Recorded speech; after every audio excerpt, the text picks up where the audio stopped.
ఈరోజు రాష్ట్ర వ్యాప్తంగా మున్సిపాలిటీలలో కార్పొరేషన్లలో పనిచేస్తున్న పారిశుద్ధ్య కార్మికుల న్యాయమైన దీర్ఘకాలిక సమస్యలు పరిష్కారం చేయాలని Andhra Pradesh municipal workers union AITC అనుబంధ రాష్ట్ర సమితి పిలుపు మేరకు అన్నమయ్య జిల్లా కలెక్టర్ కార్యాలయం వద్ద నిరసన చేస్తున్న పారిశుద్ధ్య కార్మికుల సమస్యలు పరిష్కారం చేయాలని వారు చేస్తున్న ఆందోళనకు ఏఐటీసీ అన్నమయ్య జిల్లా సమితి పక్షాన సంపూర్ణంగా సంఘీభావం మద్దతు తెలియజేస్తా ఉన్నాం. ఈరోజు మున్సిపాలిటీలలో కార్పొరేషన్లలో ప్రజల మూలమూత్రాలను శుభ్రం చేస్తున్నటువంటి పారిశుద్ధ్య కార్మికుల సమస్యల పరిష్కారానికి గతంలో ఉన్నటువంటి వైసీపీ ప్రభుత్వం, నేడు అధికారంలో ఉన్నటువంటి టీడీపీ ప్రభుత్వం ఏమాత్రం కూడా ముందుకు రాలేదు. గత వైసీపీ ప్రభుత్వం మీకు అన్యాయం చేసింది.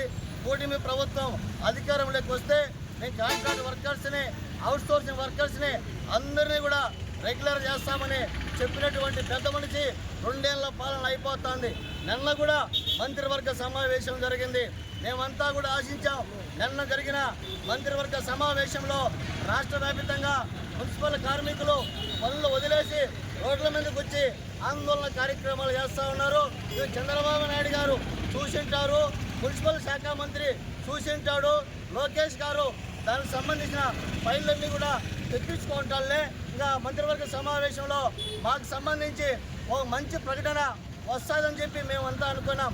కానీ నేను జరిగిన మంత్రివర్గ సమావేశంలో మున్సిపల్ కార్మికుల సమస్యలు మాత్రం ఏమాత్రం కూడా పట్టించుకోలేదు. వేల కోట్ల రూపాయలు పెట్టుబడులు పెడతారంట, 35,000 మందికి ఉద్యోగాలు ఇస్తారంట. ఇక్కడ పనిచేస్తున్న కాంట్రాక్ట్ వర్కర్స్ను, అవుట్సోర్సింగ్ వర్కర్స్ను, డైలీ వేజ్ వర్కర్ను సమస్యల పరిష్కారం చేయండి అయ్యా బాబు అంటే ఆ ఒక్కటి అడుక్కో, అవి మాకు కనపడవు, మాకు వినపడవు అనే పద్ధతిలో కూటమి ప్రభుత్వం కార్మికుల పట్ల దుర్మార్గంగా వ్యవహరిస్తూ ఉంది. రాబోయే రోజుల్లో మాకు అన్యాయం చేస్తే గత జగన్మోహన్ రెడ్డికి ఏ గతి పట్టిందో కూటమి ప్రభుత్వం కూడా ఆలోచన చేయాలి. ఈ రాష్ట్రంలో మున్సిపల్ కార్మికులు ఉదయం నుంచి సాయంత్రం వరకు బ్రహ్మాండంగా పని చేస్తూ ఉంటే మీ పట్టణాలు, నగరాలు శుభ్రంగా ఉన్నాయి. మేము పని చేయకపోతే మీ కుటుంబ పాలనలో అధికారులు కానీ, ఎమ్మెల్యేలు కానీ, ఎంపీలు కానీ, మంత్రులు కానీ వాళ్ళ కుటుంబ సభ్యులు ఏమైనా వచ్చి చీపురు పట్టుకొని పని చేస్తున్నారని చెప్పి అడుగుతా ఉన్నాం. లేదు కదా, పనిచేస్తున్నటువంటి ఈ ధర్నాలో ఉన్నటువంటి కార్మిక వర్గం శ్రమను నమ్ముకొని పని చేస్తా అంటే వారి గురించి పట్టించుకోవడానికి కూటమి ప్రభుత్వం ముందుకు రావడం లేదు. ఇప్పటికైనా చంద్రబాబు నాయుడు గారికి, లోకేష్ గారికి, పవన్ కళ్యాణ్ గారికి, మున్సిపల్ శాఖ మంత్రి నారాయణ గారికి తెలియజేస్తున్నాం.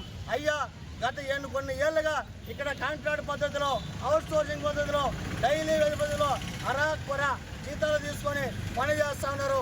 తక్షణం వాళ్ళందరినీ కూడా మీరిచ్చిన ఎన్నికల హామీలలో భాగంగా తక్షణం వాళ్ళందరినీ కూడా రెగ్యులరైజ్ చేయాలని, సమాన పనికి సమాన వేతనం ఇవ్వాలని, పాఠశాలలో పనిచేస్తున్న ఆయాలకు మెరుగైన వేతన సౌకర్యం కల్పించాలని చెప్పి పట్టణాలలో